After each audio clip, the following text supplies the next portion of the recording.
Salut YouTube. Moi c'est Zo et je suis fan de deux trucs dans la vie. Je kiffe retaper ma voiture et le street workout. Même si ça fait plus longtemps que je bricole sur ma voiture, que je fais du street workout, j'ai décidé de prendre ma caméra pour vous faire passer un message. Si tu veux, tu peux le faire. Parce que là-bas, je suis pas un mécano, je suis pas un dieu du sport, etc. Donc bienvenue dans mon aventure. Ça c'est ma voiture. Une Golf 1 cabriolet de 1986. À la base, elle ressemblait pas à ça. Il y a déjà eu des choses de faites. Tout ce que je fais de base, c'est sur TikTok. Mais là, je me lance dans YouTube.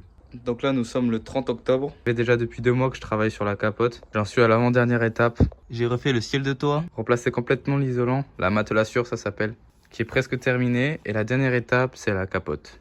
Nous sommes le 28 octobre, il est 19h. Le but de cette séance, je cherche vraiment à que mes mouvements soient le plus propres possible. Et je vais essayer du coup de faire mon plus de muscle up. Je n'ai pas fait plus. C'est un autre exo que je travaille.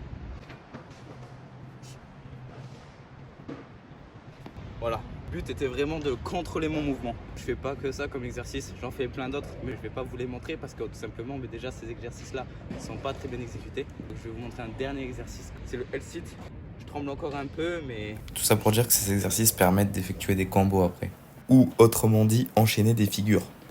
On se retrouve au garage, j'ai la matelassure à finir. Il faut que je colle le devant et que j'agrafe une partie à l'arrière. Dernier élément à coller. Transition.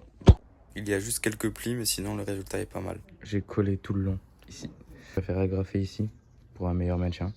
Donc là c'est parti pour agrafer la partie arrière. Vu que mon agrafeuse n'est pas assez puissante, je viens couper les agrafes puis les enfoncer au marteau.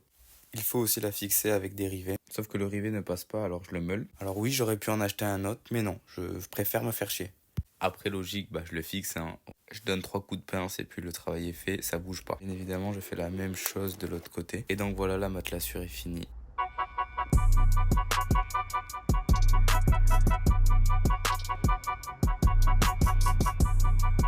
Nous sommes le 3 novembre, il fait plutôt beau, c'est très agréable. J'ai remarqué que je sais pas le micro de mes écouteurs, donc désolé s'il y a un mauvais son. Donc j'ai commencé par m'échauffer, j'ai suivi la vidéo de Brieuc le Dantec, je sais pas si ça se dit comme ça. Je trouve qu'il explique très bien. J'ai fait quelques muscle-up que je vous mets. J'aurais du mal à enchaîner en fait le muscle-up plus le dips. Il faut que j'essaye de travailler au maximum ça, parce que là je me suis rendu compte en vidéo en fait.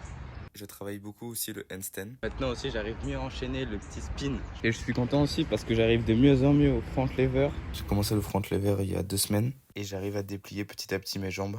Le but sur la prochaine vidéo, c'est que mes muscle-ups soient beaucoup plus fluides, énormément avancé le front lever, mes spins soient plus fluides aussi. Début de mes aventures, n'hésitez pas à commenter, dire ce qui va pas, si les plombs ils sont merdiques.